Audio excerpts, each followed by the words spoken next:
임재어록 네 번째 시간입니다. 제1부 행적. 이 소나무 심는 뜻. 임재가 또 소나무를 심고 있을 때 황벽이 물었다. 깊은 산속에 많은 소나무를 심어서 무엇을 하겠느냐. 임재가 말했다. 첫째는 사찰의 경치를 조성하는 것이고, 둘째는 뒷사람에게 본보기를 만들어주는 것입니다. 말을 마친 임재는 괭이로 땅을 한두 번 두드렸다. 황벽이 말했다. 비록 그렇긴 하지만 너는 이미 나한테 30방 맞았느니라. 임재는 다시 괭이로 땅을 두 번 두드리고는 휴 하고 한숨을 내쉬며 탄식하였다. 황벽이 말했다. 나의 종지가 너에 이르러 세상에 크게 일어나겠구나. 유산이 앞에 이야기를 들어 앙산에게 물었다. 황벽이 당시에 임재 한 사람에게만 부족하였느냐? 또 다른 사람이 있느냐?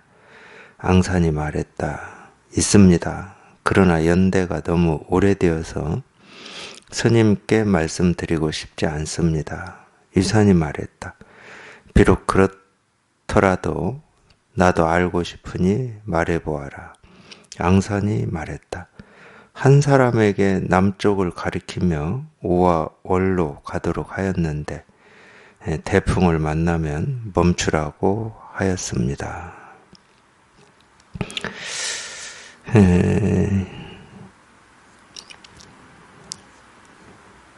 이 태풍을 만나면 멈추라고 하였습니다. 이거는 이 풍열연소 선사에 대한 예언이다. 이렇게도 얘기합니다.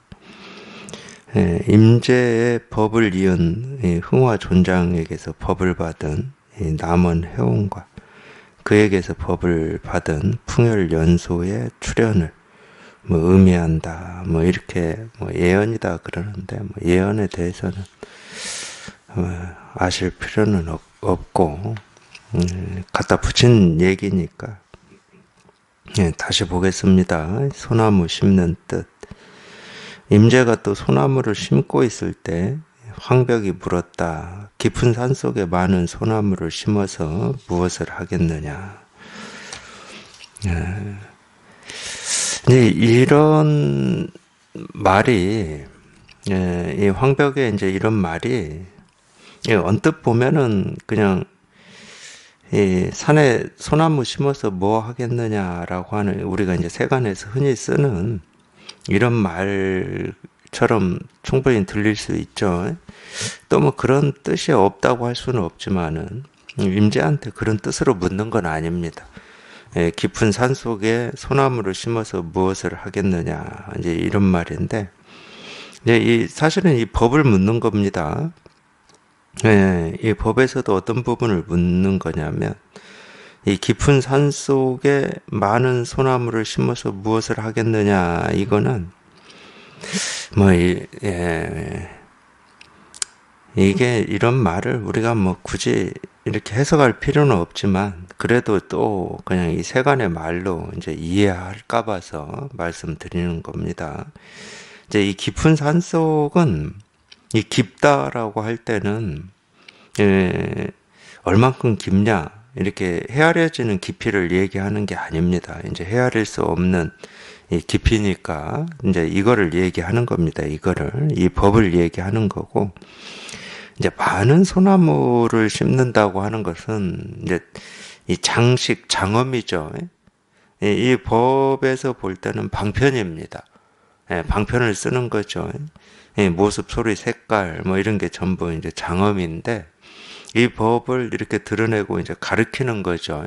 물론 이 법 자체는 이 모습이 없어서 가르칠 수도 없고 드러낼 수도 없는데 우리가 보고 듣고 느끼고 경험하는 일이 없다고 할 수는 없잖아요. 이 모습을 보고 소리를 듣고 이제 이거를 이제 이 법의 입장에서 보면은 장엄이거든요. 장엄.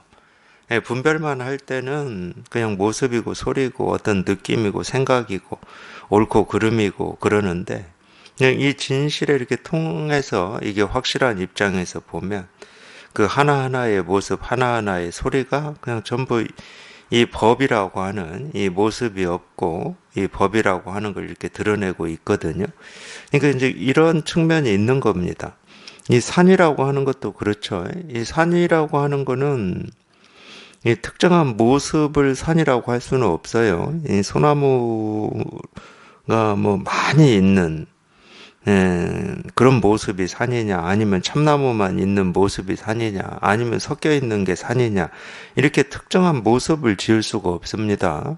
그 인연 따라서 산에는 뭐, 이 소나무도 있고, 전나무도 있고, 잣나무도 있고, 뭐, 참나무도 있고, 뭐, 그러는 거죠. 인연 따라서. 또 어떤 곳은 소나무만 있는 곳도 있을 거고, 어떤 곳은 뭐 참나무만 있는 곳도 있을 거고, 그 인연 따라서 모습은 그렇게 달라지는 거죠. 그렇다 하더라도 우리가 소나무로 가득한 이 숲도 산이라고 그러고 전나무로 가득한 숲도 산이라고 하듯이 이 산은 이 자기 모습이 없어요. 산이라고 하는 모습이. 이 산 자체는 이런 모습이어야 된다. 이건 없어요.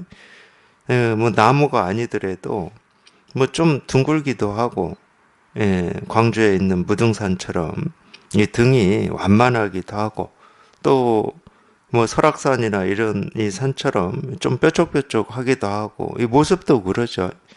근데 좀 등이 없이 이 무등산처럼 그것도 우리가 산이라고 그러고 설악산처럼 뾰족뾰족 봉우리가 뾰족뾰족해도 산이라고 하듯이 산 자체는 자기 모습은 없죠. 내가 산이다 하는 모습은 따로 없습니다. 근데 온갖 모습으로 인연 따라서 드러나 있는 이 모든 이 모습이 그냥 산이죠. 그렇기 때문에 이게 이 세간에서 우리가 쓰고 있는 의미로만 해석되어질 수 없는 면이 있는 겁니다. 그런 말이라면 묻지 않았겠죠. 소나무 왜 심냐 이런 말은 아니죠. 적어도 산에 소나무를 심는 이유가 뭐냐, 너 왜 그런 일을 하고 있냐, 뭐 이걸 묻지는 않았을 거잖아요. 법을 공부하고 도를 공부하는 사람한테 그런 걸 묻지는 않겠죠. 그러니까 이거는 이제 자기 스스로가 알아들어야죠. 이 깊은 산 속에 많은 소나무를 심어서 무엇을 하겠느냐. 이건 자기가 알아들어야 됩니다. 이 깊은 산 속은 그냥 당연히 이 법을 얘기하는 거고, 이 모습 없는 분별되지 않는 이 법을 얘기하는 거고, 이 소나무는 이 장식을 하는 거죠. 가르침이라고 할 수도 있습니다. 이 가르침은 전부 방편이에요. 그렇게 알아들으면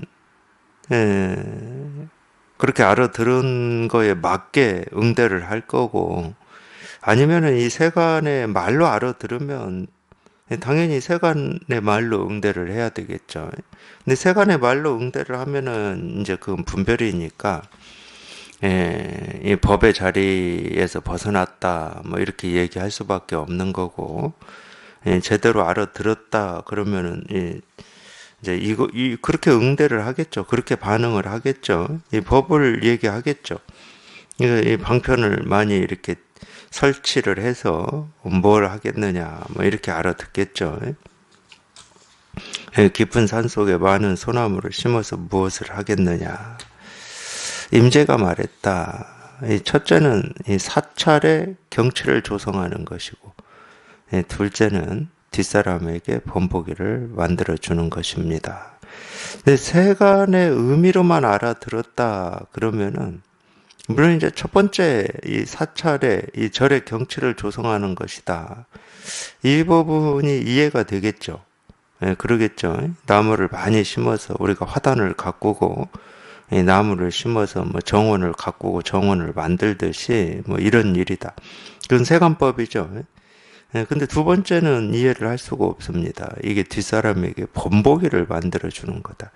물론 이제 이 나름으로 어떤 절을 잘 관리하고 잘 꾸미는 게 출가한 스님의 어떤 도리고, 절을 주재하고 있는 사람의 도리다. 뭐 이런 본보기를 뒷사람한테 만들어주고 보여주는 거다. 뭐 이렇게 해석할 수는 있겠지만, 첫 번째나 두 번째나 그렇게 세간의 네, 의미로 해석을 해버리면 이거는 이 법이 없죠.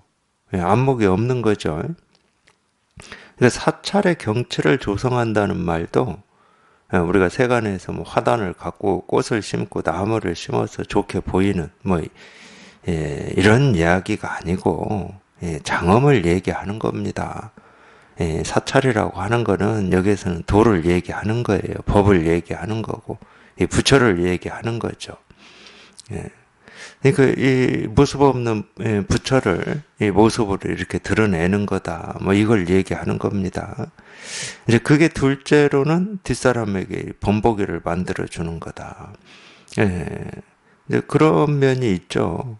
이 법에서 벗어나지 않고 이거 하나를 잘 유지하고 간직하는 것 자체가 뒤에 이 길을 오는 사람들한테 이 길을 밝혀주는 일이니까 이 본보기를 만들어주는 것이다. 이렇게 얘기할 수가 있죠. 근데 혼자 그냥 이 법을 깨닫고 혼자 살다가 죽으면 그거를 이제 볼 수가 없잖아요. 근데 이제 이런 가르침이라고 하는 게 있잖아요. 이 방편으로 이런 가르침. 이런 가르침이 이렇게 남으면 그래도 이제 이 길을 걷겠다고 목이 마른 사람들한테 어떤 이 등대 역할을 하는 면이 있죠. 당연히 있습니다. 그게 이제 본보기죠. 그러니까 이렇게 참 세간의 말을 썼기 때문에 이 세간의 의미로도 해석될 수 있는 여지가 있죠. 많이 있죠. 그러면 그건 공부가 아닙니다. 그건 세간법이죠. 이 세간에서 얘기하는 뭐 도덕이나 윤리나 이거지. 이 법을 얘기하고 있다. 이렇게 말할 수는 없습니다. 그러니까 이런 부분도, 이 묻고 답하는 이런 부분도 자기 스스로가 이게 이 진실 하나가 이렇게 분명해서 이게 이렇게 뚜렷하면 저절로 보이는 겁니다. 세간의 말을 가지고 쓰고는 있는데 전부 이 법을 얘기하고 있는 거구나 하고 저절로 보이는 겁니다. 그래서 해석할 필요가 없다는 거예요. 이 해석을 하면 전부 이제 세간법이 돼버리니까. 이 말을 마친 임재는 괭이로 땅을 한두 번 두드렸다. 이건 이제 노파심이죠, 노파심.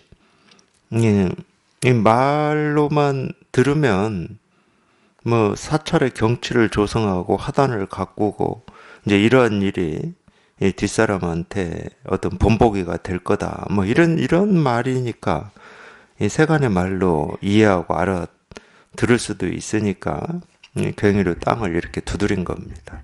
이거라고.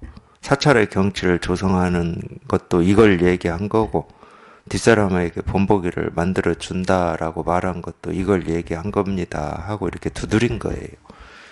이건 노파심입니다. 이렇게 하지 않아도 스승인 황벽이라면 다 알아들었을 겁니다. 그리고 조금 노파심이 생겼다 하더라도 이 임재가 이 세간의 이야기를 하고 있는 건지 법을 얘기하고 있는 건지 거기에 대한 조금의 이 노파심이 생겼다 하더라도 황벽에 한 번 더 밀어보면 되거든요. 밀어보면 됩니다. 이 세간법을 얘기하는지 이 법을 얘기하는지 임재는 그 자기 스스로의 이 노파심 때문에 땅을 한두 번 이렇게 두드렸어요. 이거다. 땅을 두드리는 게 이거죠. 이거를 지금 얘기하고 있는 겁니다. 황벽이 말했다. 비록 그렇긴 하지만 긍정이잖아요. 비록 그렇긴 하다. 알아들은 거죠. 황벽이 알아들었죠. 못 알아들을 황벽은 아니죠.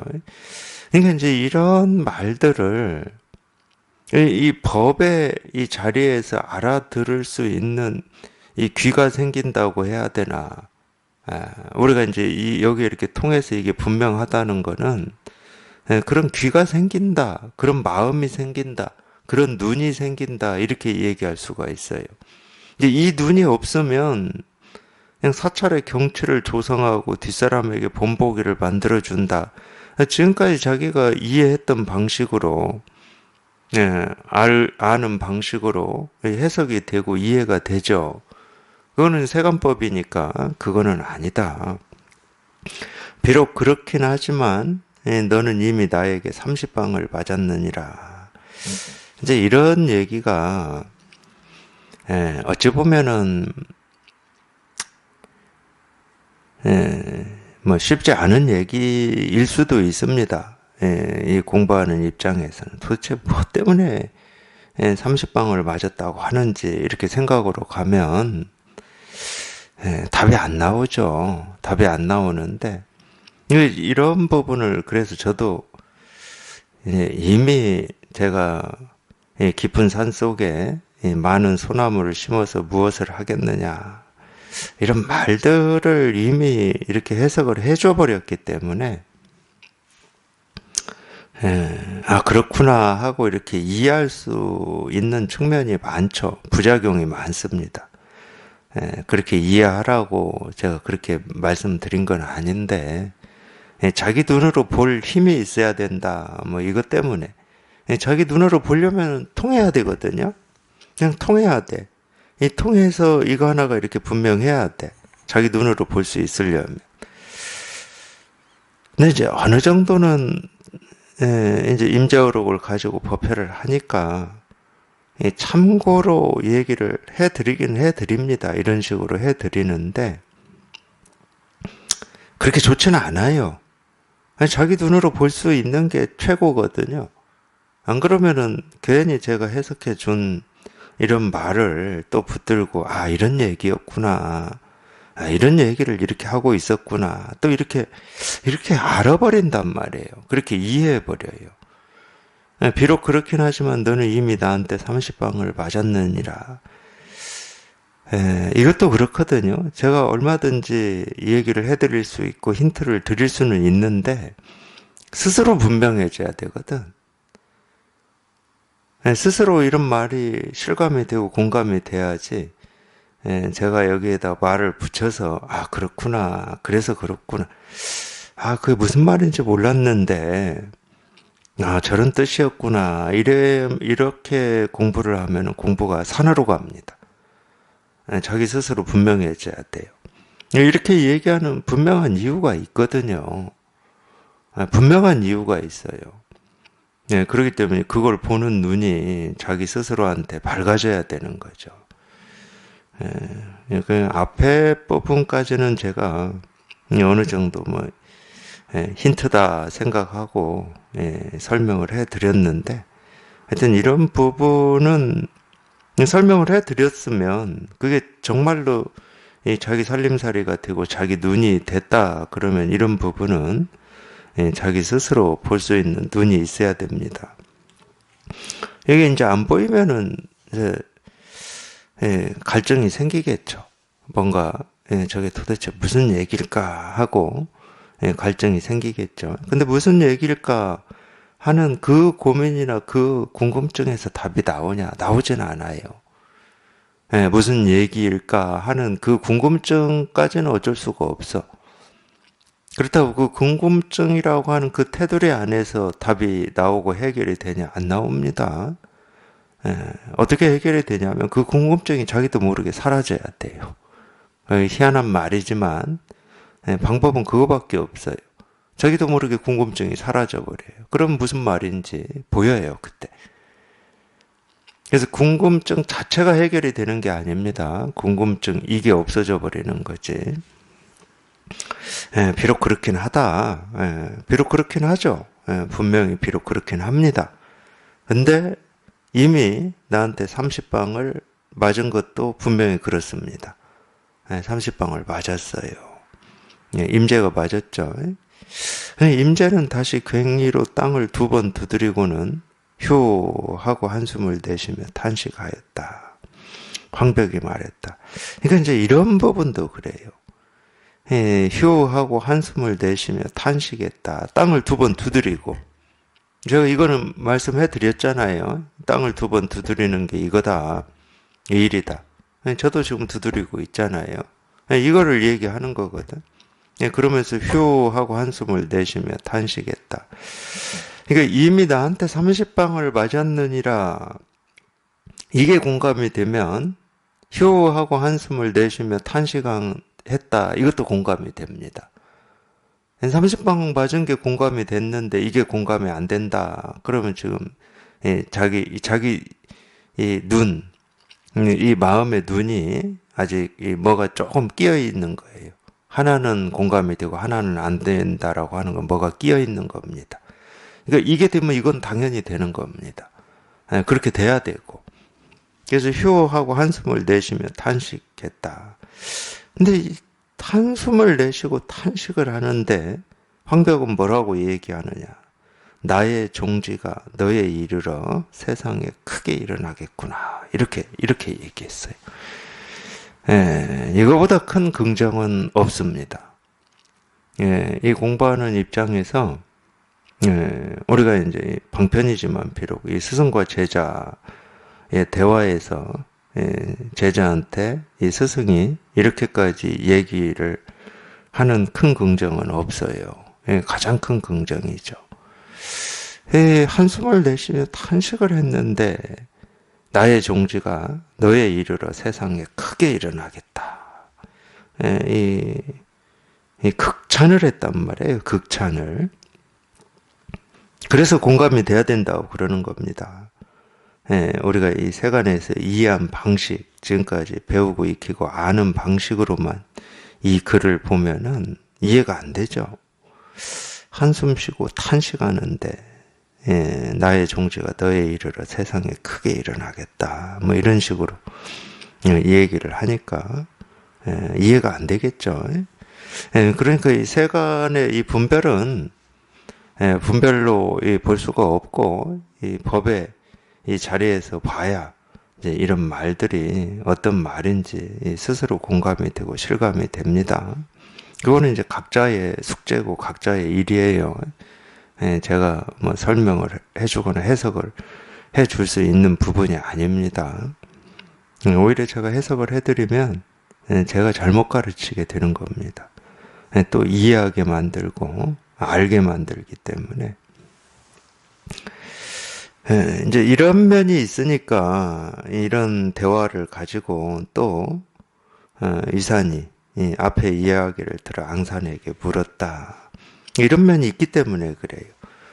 세간의 말로만 들으면 뭐 이런 말인가 보다 저런 말인가 보다 하고 할 수 있는데 이 세간의 말을 가지고 쓰긴 썼는데 뭔가 이게 이 눈이 분명하지 않은 입장에서는 이해할 수 없고 알 수가 없는 말들이니까 충분히 이게 무슨 얘기냐 하고 이렇게 물을 수가 있는 거죠. 이산이 또 이 앙산한테 이 이야기를 해주면서 물었습니다. 황벽이 당시에 임제 한 사람에게만 부촉하였느냐 또 다른 사람이 있느냐. 이 부촉이라는 것은 맡긴다는 겁니다. 이제 너한테 맡기겠다. 근데 이 법은 이렇게 뭐 줄 수 있는 것도 아니고 받을 수 있는 것도 아니고 맡길 수 있는 것도 아니고 이 맡김을 내가 이렇게 도맡을 수도 없는 거거든요. 이 법이라고 한다 그러면은 우리가 이 보고 듣고 느끼고 경험하는 하나하나가 이 법 아닌 게 없고 깨달음 아닌 게 없단 말이에요. 유정물뿐만이 아니라 이 무정물의 이 모습에서도 우리가 볼 때는 이 소리라고 하는 것은 살아있다고 생각을 안 하죠. 분별하는 입장에서는 이 소리는 숨을 쉬는 것도 아니고 뭐 눈이 있는 것도 아니고 코가 있는 것도 아니고 손발이 있는 것도 아니니까 소리는 살아있다고 하지는 않는데 분별할 때는 그래요. 그러니까 뭐 죽어 있다고 자기가 알고 있었던 이 소리도 전부 그냥 이 살아있는 이 마음 하나를 가르치고 드러내는 거거든요. 그러니까 이거는 뭐 주고받을 수 있는 게 아니야. 누가 뭐 너한테 맡긴다 한다고 해서 내가 맡을 수 있는 것도 아니고 법은 그렇습니다. 근데 이제 어떤 측면이 있냐면은 그래서 이제 우리가 안목이라고 하는 얘기를 하는 건데 물론 이제 이 안목이라는 말도 그렇기 때문에 방편입니다. 얼만큼 우리가 이 처음부터 본래부터 이 분별망상 착각 속에서 살지 않았다. 그게 버릇되지 않았다. 그게 훈련되지 않았다. 그러면은 얘기할 게 아무것도 없어요. 예, 그게 훈련되고 버릇되지 않았다 그러면 중생이 없거든. 중생이 없으면 부처도 없는 겁니다. 중생이 없는데 깨달을 일이 또 없잖아요. 근데 희한하게도 우리는 이유를 알 수 없지만 또는 언제부터인지는 모르지만 이 분별망상 착각을 하면서 살아왔어요. 지금까지. 기독교에서는 이걸 원죄라고 그럽니다. 원죄. 불교에서는 업이라고 그래요. 이 뭐 전생의 업이다 이러거든요. 그러니까 원죄라고 하든 업이라고 하든 예, 그게 이야기하는 거는 우리의 이 분별망상 착각을 얘기하는 겁니다. 이 반야심경 말대로 하면 전도몽상이죠. 예, 이유를 알 수 없고 시작을 알 수 없지만 시작을 알 수 없으니까 헤아릴 수 없는 전생에서부터 지은 업이다 이러는 겁니다. 시작을 알 수가 없어. 하여튼 그렇게 업을 짓고 살아왔어요. 지금까지도. 그 업 속에서만 살았어. 그 희한한 일이죠. 예, 알 수 없는 일입니다. 예, 그게 이제 이 버릇이 돼 있고 이 훈련이 돼 있어요.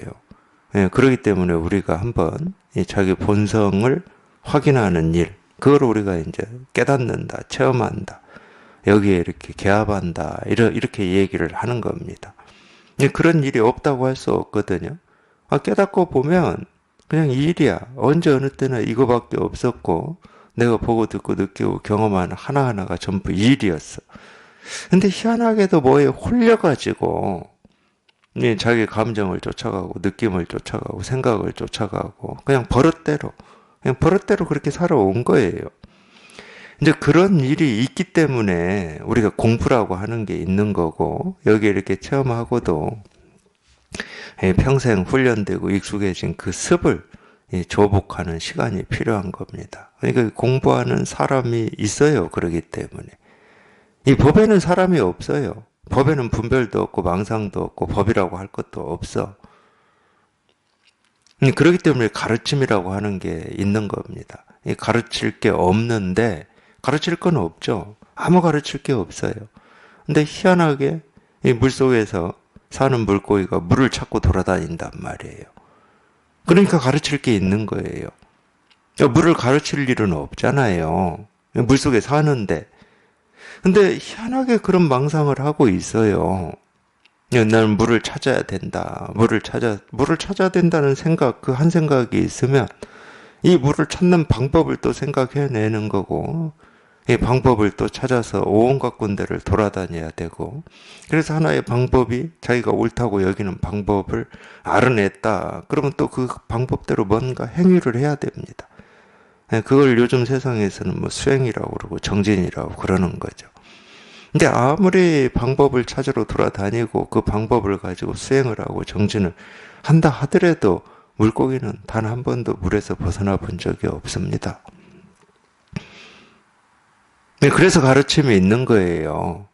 물이 뭡니까? 그러면은 눈앞에 있는 물을 바로 가르치는 거예요. 네 눈앞에 지금 이렇게 물이 분명하게 다 드러나 있다. 근데 네 망상 때문에, 네 착각 때문에 네가 그걸 실감하고 있지 못할 뿐이다.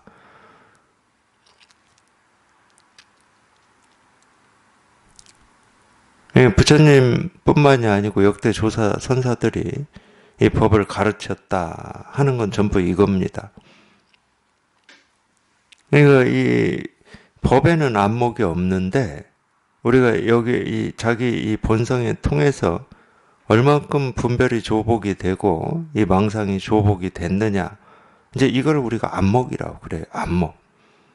다른 말로 하면 얼만큼 이 법의 사람이 이제 법의 사람이 되어가면 사람이 없죠.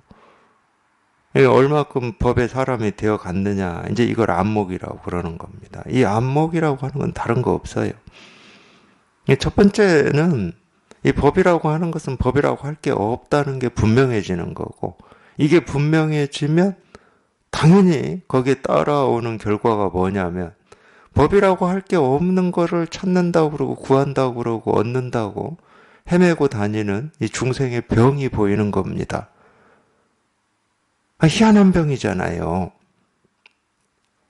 이 찾을 게 없는데 찾는다고 하니까 보이는 거지, 저절로. 제가 아까 그 물고기 얘기하는 거하고 똑같아요. 물고기는 물속에 살고 있습니다. 근데 그게 분명하게 이 자각이 돼 있고 경험이 돼 있고 이 공감이 돼 있는 물고기가 볼 때는 물을 찾는다고 돌아다니는 그 물고기가 희한한 거예요. 병이지.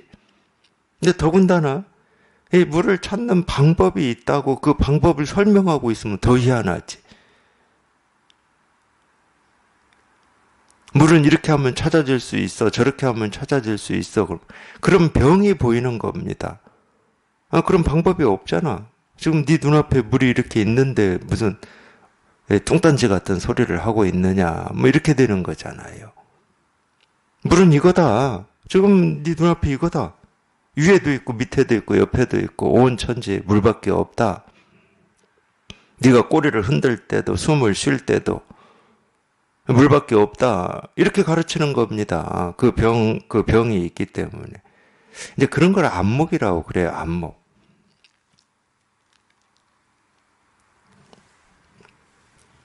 이 부족한다는 말은 이제 당연히 그 안목을 얘기하는 겁니다.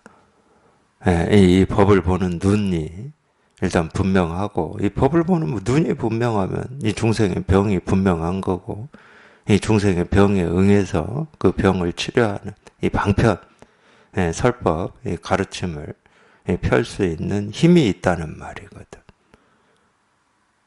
네, 그래서 이제 부촉한다 이런 표현을 쓰는 거죠. 부촉한다. 황벽이 당시에 임제 한 사람에게만 부촉하였느냐, 또 다른 사람이 있느냐. 유산도 그걸 묻는 겁니다. 물을 건 두 개밖에 없어요. 두 개라고 하지만 사실은 하나인데, 우리가 이 법이 이렇게 분명한 입장에서는 물을 거는 그거밖에 없습니다. 이 법과 방편밖에 없어요. 있는 건 있다 그러면 두 개밖에 없거든.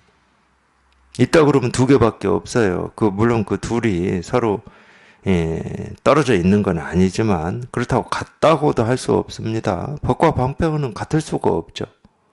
진실과 방편은 같을 수가 없습니다.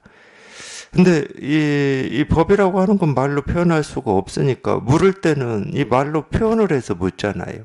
근데 이 말로 표현하는 게 세간의 의미를 표현해버리면 그거는 뭐 이 공부하고는 아무런 상관이 없으니까 당연히 세간의 의미를 묻지는 않습니다. 그러니까 이 법을 표현할 수 없는 이 법을 말로 표현하는 거죠. 그걸 우리가 방편이라고 그래요. 그래서 임제 한 사람에게만 부촉하였느냐 또 다른 사람이 있느냐 이렇게 묻는 거는 이 법과 방편을 묻는 겁니다. 진실과 방편을 묻는 거예요. 그래서 이 진실과 방편이 분명한 입장에서는 이 법으로 답할 수도 있는 거고 방편으로 답할 수도 있는 거죠. 이 생각으로 답해버리면 그거는 이제 진실도 아니고 방편도 아니니까 그건 법에서 어긋나 버린 거죠. 그런 의미가 여기에 이렇게 담겨져 있어요. 그러니까 한 사람에게만 부족하였느냐. 이 법의 입장에서 들으면 이거는 말도 안 되는 이 분별입니다. 이 법이라고 하는 게 어떻게 한 사람에게만 있고 두 사람에게만 있고 그럴 수가 없거든. 그리고 이 법이라고 하는 것은 누가 주고 받고 할 수 있는 게 아니거든. 그러니까 이 법의 입장에서만 보면 당연히 이거는 분별이에요. 망상이고. 또 다른 사람이 있느냐 없느냐 당연히 분별이고 망상입니다. 근데 그 입장에만 가지고 묻지는 않아요. 그렇다 그러면 물을 게 없는 거지. 이 법만 얘기하자 그러면 얘기할 게 없어요. 그래서 당연히 이렇게 물을 때는 이 방편의 측면도 있는 겁니다. 이 법을 묻고 있지만 방편의 측면도 있는 거죠. 우리가 이 두 가지를 동시에 한꺼번에 이렇게 볼 수 있는 눈이 갖춰져야 됩니다. 법만 앞세워서도 안 되고 이 방편만 앞세워서도 안 됩니다. 세간의 모습만 앞세워서도 안 되고 이 모습 없음만 앞세워서도 안 돼요. 우리가 이 불법을 공부하는데 잘못된 길이 그 두 길밖에 없거든요. 크게. 다 두 길 안에 다른 모든 이 잘못이나 외도는 이 두 길 안에서 다 나오는 겁니다. 그러니까 법만 앞세우든지 이 세간의 이 모습만 앞세운다든지 이 세간의 모습만 앞세우는 경우도 있어요. 지금 내가 경험되는 것, 내가 지금 보고 있는 것, 이것만이 진실이다. 이런 사람들도 있거든요. 나머지는 진실이 아니야. 내가 직접 지금 맞닥뜨리고 있는 것만 진실이다.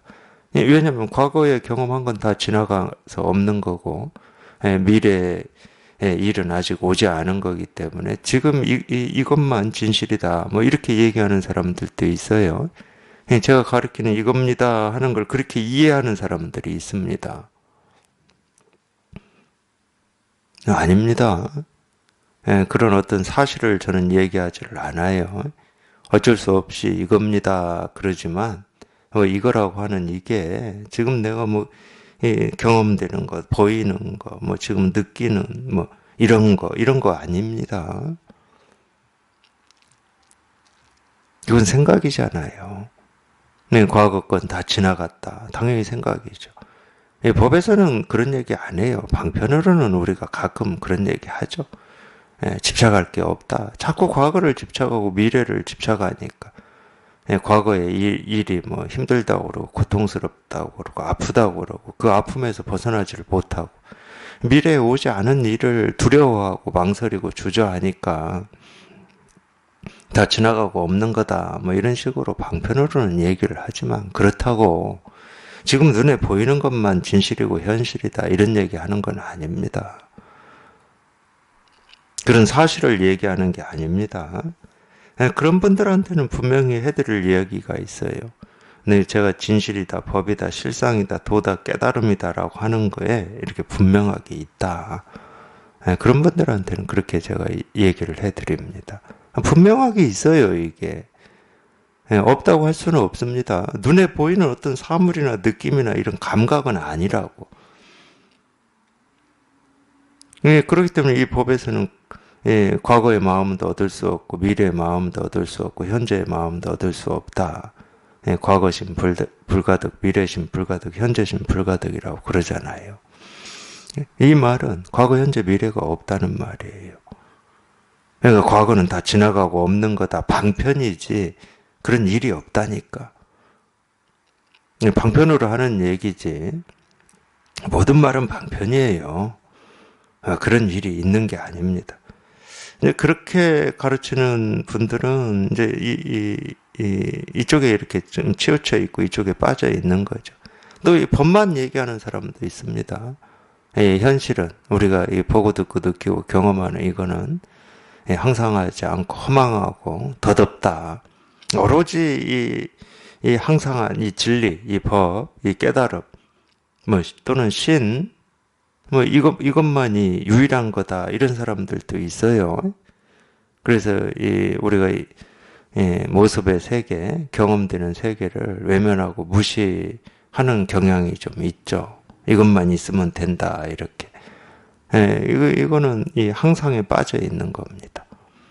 하나는 항상에 빠져 있고 하나는 이 무상에 빠져 있어요. 이 항상에 빠져 있는 거를 단멸이라고 그래요. 단멸.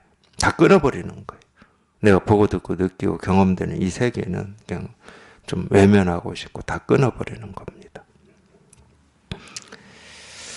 이 둘을 그러니까 우리가 이 법이 분명하다, 이 안목을 갖추었다고 하는 거는 이 둘을 보는 눈이 조금도 치우치지 않는 이 균형 감각이 있다는 거예요. 균형 감각.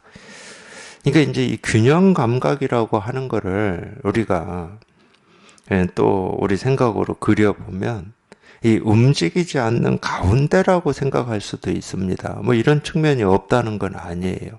어떤 일이 생기고 사라지더라도 이 자기 내면을 움직이질 않으니까. 근데 이제 그런 측면이 없는 건 아닌데 이 균형 감각이 여기 이렇게 통해서 살아보면 어떤 말이 더 이렇게 그나마 좀 합당하고 그럴듯하냐면 우리가 이 통나무 하나로 어떤 이 장애에 대해 건널 수 없는 곳을 다리로 이렇게 통나무 하나로 연결을 해서 그 위를 걸어간다. 특히 이제 외주를 걸어간다. 그럴 때는 이 움직이지 않고 조금도 움직이지 않고 똑바로 걷지는 않습니다. 그렇지는 않아요. 어떻게 그럴 수는 없어요. 당연히 몸이 이쪽 저쪽으로 이렇게 약간씩 이렇게 움직이죠. 이 움직임이 뭐냐면은 이 균형 감각을 잃지 않는 겁니다. 희한한 말이죠. 이 균형 감각이 그런 균형 감각이에요. 우리가 자전거를 타는 것도 그렇잖아요.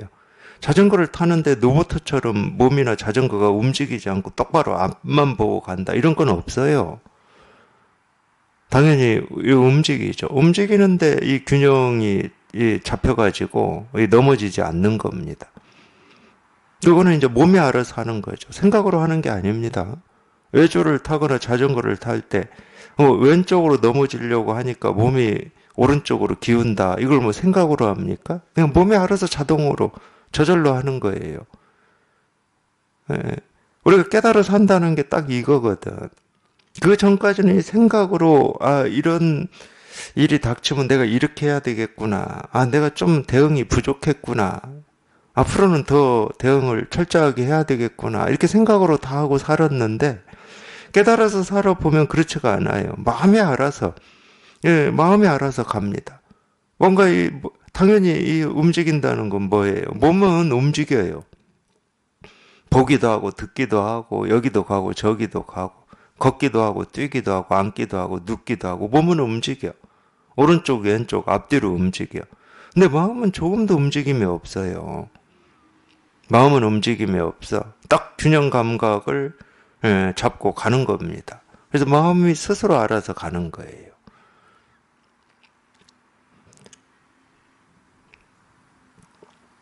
그게 이제 이 진실과 방편의 관계이기도 합니다. 진실은 모습이 없으니까 뭐 움직이지도 않고 뭐 이렇다 저렇다 할 수가 없는데 이 방편은 이 세상은 봄, 여름, 가을, 이 낮과 밤, 밝음과 어둠 온갖 모습으로 움직이잖아요. 변화한다고. 생기고 사라져. 그 생기고 사라지는데 변화하는데 아무 일이 없어. 보고 듣고 느끼고 경험하고 온갖 것을 다 하는데 아무 일이 없어. 딱 이거거든. 딱 이거예요. 근데 이게 분명하지 않으면은 이 생기고 사라지고 변화하는 이 모습, 소리, 색깔, 경험에 쫓아가 버려. 자기도 모르게. 그것 때문에 뭔가 이 기분이 나빠지고 감정이 상하고 좋기도 하고 외롭기도 하고 쓸쓸하기도 하고 아프기도 하고 기쁘기도 하고 이렇게 그걸 우리가 쫓아간다고 그러는 거거든요. 자기가 주인으로 살고 있다고 분별할 때 다 그러죠. 내가 주인으로 살고 있다고 그러지 내 몸의 주인으로 살고 있다고 그러는데 천만의 말씀입니다. 자기 몸의 주인으로 살고 있질 않아요. 자기의 어떤 감각, 어떤 생각, 느낌, 감정, 기분 거기에 휘둘리면서 사는 거지. 그러니까 우리가 평생 산다 하는 게 뭐냐. 이 육신 하나 부양하는데 평생을 그 많은 시간을 이 육신 하나 부양하는데 다 쏟고 사는 거예요. 육신의 노예로 산다고 그러죠. 육신의 노예로 삽니다. 실제로.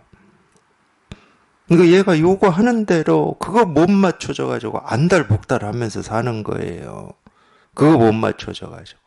행여나 못 맞춰주면은 뭔 문제가 있을까 봐서 막 두려움에 떨기도 하고 이러면서 이거 맞춰주려고 온갖 애를 다 쓰고 사는 게 중생의 삶이죠. 알고 보면 그렇습니다. 그러면서도 자기가 주인으로 산다고 그러고 착각하고 사는 거예요.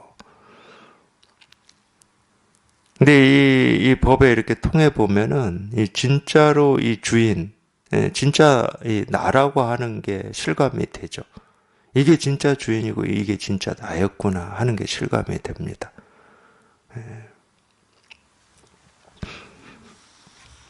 이제 그렇게 사는 삶, 그걸 우리가 뭐 깨달음의 삶이라고 그러고 안목이 있다, 지혜가 있다 이렇게 표현을 하죠.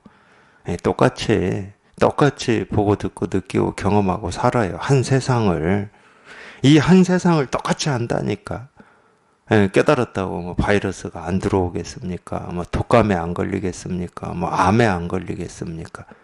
늙질 않겠습니까? 뭐 다 하죠. 똑같이 합니다. 아니, 상대적인 차이는 있을 수가 있죠. 예, 늙음이나 병만 가지고 보면, 물론 이제 그게 절대적이진 않아요. 이 병이라고 하는 것도 자기가 애쓰고 노력해서 막을 수 있는 것도 있지만, 예, 그렇지 않은 면도 많이 있거든요. 예를 들어서 환경의 오염이라든지, 뭐, 이런 거를 우리가 어떻게 막습니까? 미세먼지가 있다 그러면 마스크로 대충 뭐 이렇게 방어는 할 수 있겠지만 미세먼지 자체에서 벗어날 수는 없어요. 그러니까 노출이 돼 있다는 거죠. 예, 햇빛에 노출이 돼 있고 이 오염된 거에 노출이 돼 있기 때문에 예, 자기도 알 수 없는 원인 또는 이 먹는 거에도 노출이 돼 있기 때문에 알 수 없는 원인으로 병에 걸릴 수는 있죠. 근데 적어도 안달복달 하면서 이 자기 스스로가 이 자기 몸을 병들게 하지는 않습니다. 그걸 이제 스트레스라고 그러죠. 그건 없어요. 환경이 어쩔 수가 없는 겁니다. 근데 이제 그런 거는 적어도 없기 때문에 뭐 그런 면이 있을 수는 있죠. 이 스트레스라고 하는 게 참 우리 몸에 미치는 영향이 크잖아요. 그래서 똑같이 늙는다 하더라도 조금 다른 사람에 비해서 이 덜 뭐 좀 시간으로 덜 늙는 속도가 뭐 그렇다 뭐 이렇게 얘기할 수는 있겠지. 그리고 좀 병이 뭐 좀 덜 있다 뭐 이렇게 얘기할 수는 있을 겁니다. 자기 스스로 자기를 병들게는 안 하니까. 근데 이제 다른 환경 때문에 드는 병은 어쩔 수가 없습니다. 이제 그런 면은 있을 수 있지만 이건 똑같아요. 그냥 똑같이 보고 듣고 느끼고 경험하고 이렇게 살아가지만 계속 제가 말씀드린 대로 내면에는 뭐가 없어요. 뭐가 없어. 그런 일로부터 어떤 이 스트레스가 없다는 말이죠.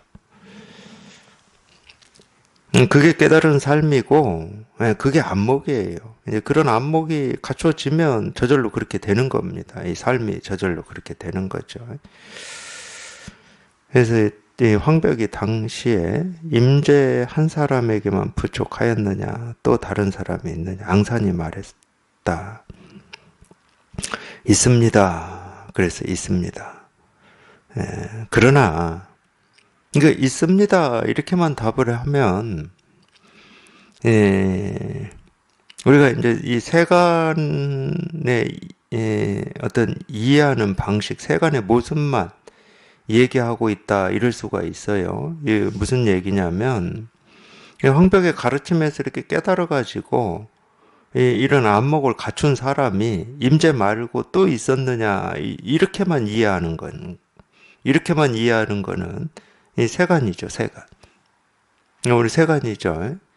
모습을 이해하는 거니까. 근데 물론 당연히 황벽 문화에서 임재 한 사람만 깨달아서 안목을 갖추진 않았습니다. 여러 선사들이 나왔기 때문에. 그러니까 있습니다. 그러면 이 세간의 일만 얘기하고 있는 건데, 앙사는 세간의 일만 이야기를 하질 않습니다. 그래야 됩니다. 그래야 법담이 되는 거고 안목이 있다고 얘기할 수가 있죠.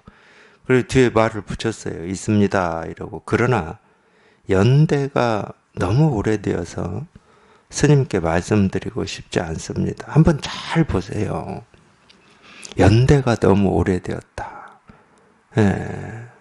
법을 얘기하는 거거든. 우리가 보통 헤아릴 수 없다 이렇게 표현하잖아요. 그러니까 이 시작부터 본래부터 애초부터 그냥 이 법은 이거기 때문에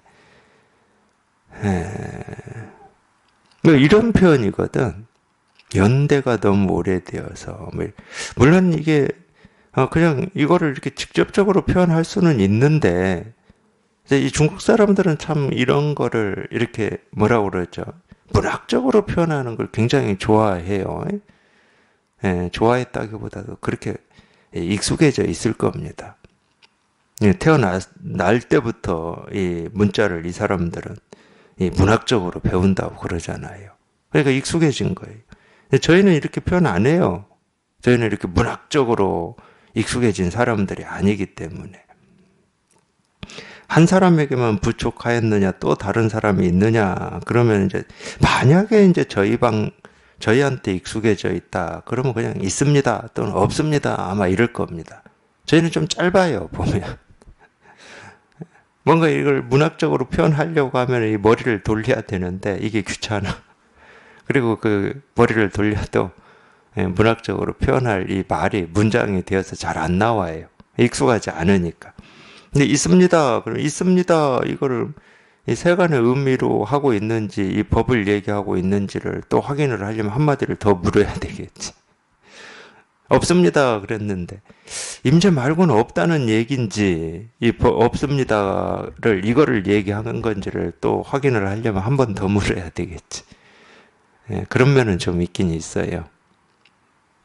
앙산처럼 이렇게 얘기하면 바로 다 알아듣죠. 이 안목이 있으면 있습니다 그랬는데 임재 말고도 더 있다 뭐 이런 말이 아니구나 하고 알아들어요. 왜? 이 뒷말 때문에.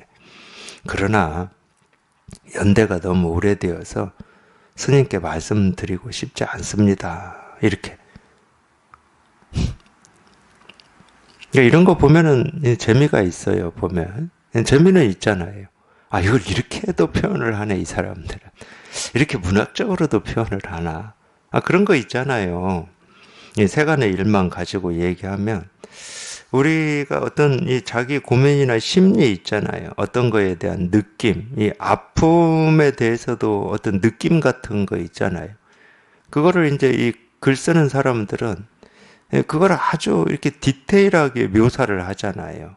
그걸 우리가 문학이라고 하는데, 묘사한 거를 이렇게 보면 참 기가 막히다. 내가 느끼는 아픔을 이렇게까지 표현을 잘 할 수 있는 거구나. 이런 뭔 재미가 있잖아요. 드라마도 그래서 보는 거 아닌가? 그런 재미예요. 쉽게 얘기하면. 이거를 어떻게 좀 이렇게 표현을 할 수 있을까? 뭐 이런 재미죠. 근데 이제 분명한 거지. 이 세간의 의미로 이렇게 얘기를 하는 게 아니고, 세간의 의미로 표현하는 것 같은데 이거를 얘기하고 있으니까 그런 재미가 있는 거죠. 이산이 말했다. 비록 그렇더라도 또 나왔습니다. 비록 그렇긴 하지만 이렇게 긍정이라고 그랬잖아요, 제가. 긍정이 바로 되죠. 앙산 이렇게 얘기하면 긍정이 바로 됩니다.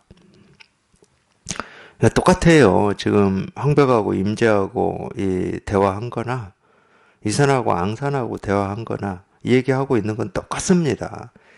비록 그렇더라도 나도 좀 알고 싶으니까 좀 얘기 좀 해주면 안 되냐? 이렇게 얘기한 것 같아요. 아니, 법이라고 하는 거는 말로 표현할 수 없고 어떻게 할 수 없는 거지만 그건 뭐 당연한 거고, 그건 뭐 너나 나나 다 공감이 되는 거고 실감이 되는 거지만, 그래도 좀 내가 알고 싶으니까 좀 나한테도 얘기해 줘봐라. 방편을 얘기하는 거예요. 방편을. 말할 수 없는 거를 한번 얘기해봐라 이러는 겁니다. 앙산이 이제 말로 하죠. 물론 다 말로 하긴 했어요. 말로 하긴 했지만 하나는 말할 수 없는 이 법을 이렇게 분별되지 못하는 말로 이제 한 거고, 그래도 좀 얘기를 해주라. 그러니까 이제 이런 얘기를 했어요. 한 사람에게 남쪽을 가리키며 오와 월로 가도록 하였는데 이 태풍을 만나면 멈추라고 하였습니다. 이렇게 말로 했어요. 이제 이런 얘기는 중국 역사를 조금 알아야죠. 왜 제가 이런 얘기를 하느냐? 오와 월이 중국에서 보면 남쪽에 있는 나라다. 이 오나라 월나라가 있었죠. 중국에. 아마 이 당나라 생기기 전에 뭐 춘추 전국시대나 뭐 이런 때 있었을 겁니다. 삼국지에 나오나요? 삼국지 잘 기억이 안 나요. 지금 오나라 월나라. 근데 이게 남쪽에 있는지 동쪽에 있는지 서쪽에 있는지 북쪽에 있는지를 제가 몰라요. 이걸 모르면 이런 말을 공감하는데 어려움이 생깁니다. 왜 어려움이 생기냐? 남쪽에 있는 나라다 그러면 남쪽에 있는 나라니까 남쪽을 가리키면서 가도록 하였다. 이렇게 우리가 이해할 수가 있잖아요. 그러면 이제 그렇게 이해가 되면 어떤 측면이 있냐면은 이런 측면이 있어요. 도가 뭐냐? 그냥 이겁니다. 이런 측면이 있어요. 도가 이거니까 이거를 이렇게 가리킨 게 너무 당연한 거죠. 오나라 월나라가 남쪽에 있으니까 남쪽을 가리키며 오나라 월나라로 가도록 하였다. 이렇게 우리가 공감이 되거든. 깨달음이 뭐냐 이겁니다. 여기에 이렇게 다 드러나 있으니까. 남쪽에 다 오나라 월나라가 있듯이 여기에 이렇게 다 드러나 있으니까 이겁니다. 뭐 이렇게. 그러니까 당연히 방편이죠.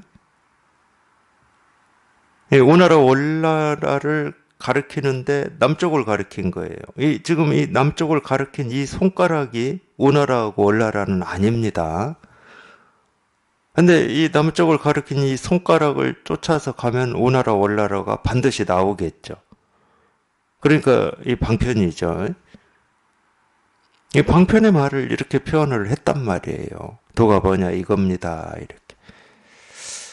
비록 그렇긴 하지만 법은 말로 표현할 수 없고 모습이 없지만 그래도 좀 내가 알고 싶으니까 이거는 뭐 알고 싶다고 하는 말은 아무 의미가 없어요.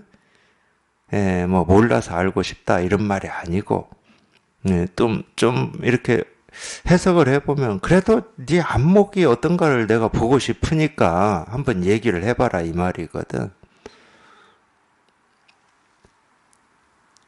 근데 양산이 그 말에 대해서 이렇게 표현한 거예요. 한 사람에게 남쪽을 가리키며 오와 월로 가도록 하였다. 뭐 이런 식으로. 이 표현이 참 멋지지 않습니까?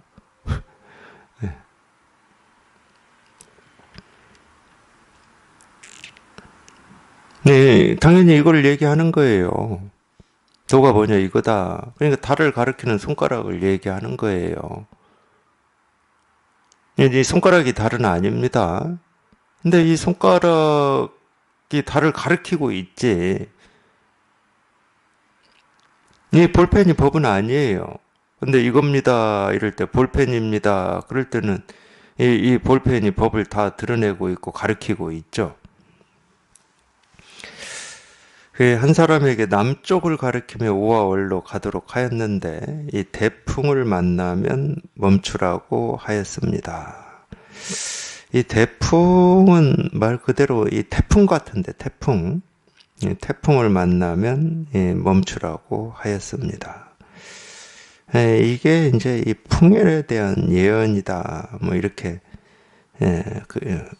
가로치고 쓰여 있는데